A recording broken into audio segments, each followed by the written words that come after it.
Hello viewers, welcome to Jhargram mini kitchen. আজ আমার mini কিচেনে করব চিংড়ি ভাপা। তো দেখে নাও তোমরা ঝটপট রেসিপিটা। তার জন্য দেখো, প্রথমে আমি চিংড়ি মাছ নিয়েছি দুটো চিংড়ি মাছগুলোকে আমি খুব ভালো মতো খোসাটাও ছাড়িয়ে নিয়েছি আর সামনের অংশটা কেটে দিয়েছি। লেজটা রেখেছি, লেজটা না থাকলে ভালো লাগে না, লেজটা থাকলে দেখতে সুন্দর লাগে, ওই জন্য আমি লেজটা রেখে দিয়েছি। তারপর দেখো, আমি চিংড়ি মাছের মধ্যে নুন দিয়ে দিয়েছি, এরপর দিয়ে দেবো হলুদ। তারপর খুব ভালো মতো নুন হলুদ দিয়ে মাছটাকে মেখে নিচ্ছি।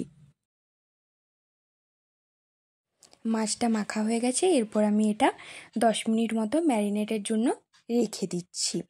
এরপর আমি এদিকে একটা পেস্ট তৈরি করে নেব, মশলা তৈরি করে নিচ্ছি। তার জন্য দেখো, আমি দিয়েছি সাদা সরষা, কালো সরষা 2 চামচ, আর দিয়েছি পোস্ত 1.5 চামচ, আর দিয়ে দিয়েছি কাঁচা লঙ্কা।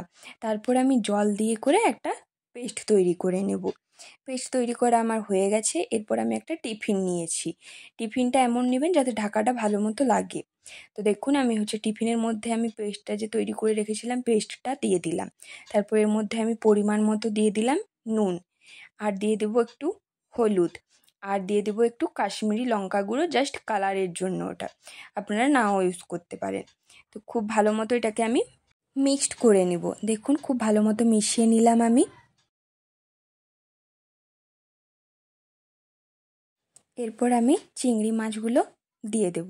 চিংড়ি মাছগুলো দিয়ে দিয়েছি, তারপর আরও খুব ভালো মতো মিক্সড করে নিয়েছিলাম মশলাটার সাথে। চিংড়ি মাছগুলো মিক্সড করা হয়ে গেছে। এরপর আমি দিয়ে দিলাম একটু কাঁচা লঙ্কা কুচি দিয়ে দিলাম। এরপর দিয়ে দেবো আমি সর্ষের তেল। সর্ষের তেল কিন্তু দিতেই হবে। সর্ষের তেল আমি দিয়ে দেবো 1 চামচ। 1 চামচ দিয়ে দিয়েছি। এরপর আমি এর ঢাকাটা লাগিয়ে দেব। এরপর আমি এদিকে কড়াটা বসিয়ে নিয়েছি। কড়াটা গরম হয়ে গেছে। এরপর আমি এর মধ্যে দিয়ে দেবো একটু জল। জল দিয়ে দিচ্ছি, একটু দেব যাতে আমার টিফিনের নিচ পর্যন্ত থাকে, উপর যাতে না হয়, ওই জন্য আমি দেখুন একটু জল দিয়েছি।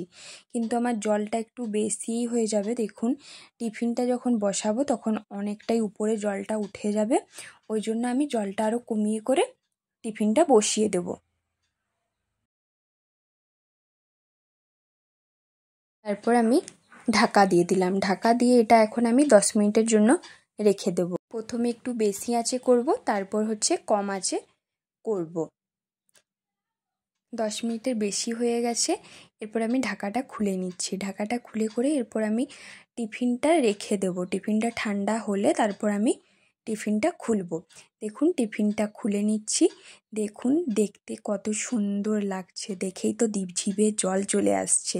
আমার তো খুবই ভালো লেগেছে। তোমরা অবশ্যই এই রেসিপিটা ট্রাই করো, গরম ভাতের সঙ্গে খুবই ভালো লাগবে। ভিডিওটি ভালো লাগলে অবশ্যই লাইক, কমেন্ট, শেয়ার করবেন। আর নিত্য নতুন রেসিপি দেখার জন্য আমার চ্যানেলটা অবশ্যই সাবস্ক্রাইব করে রাখবেন।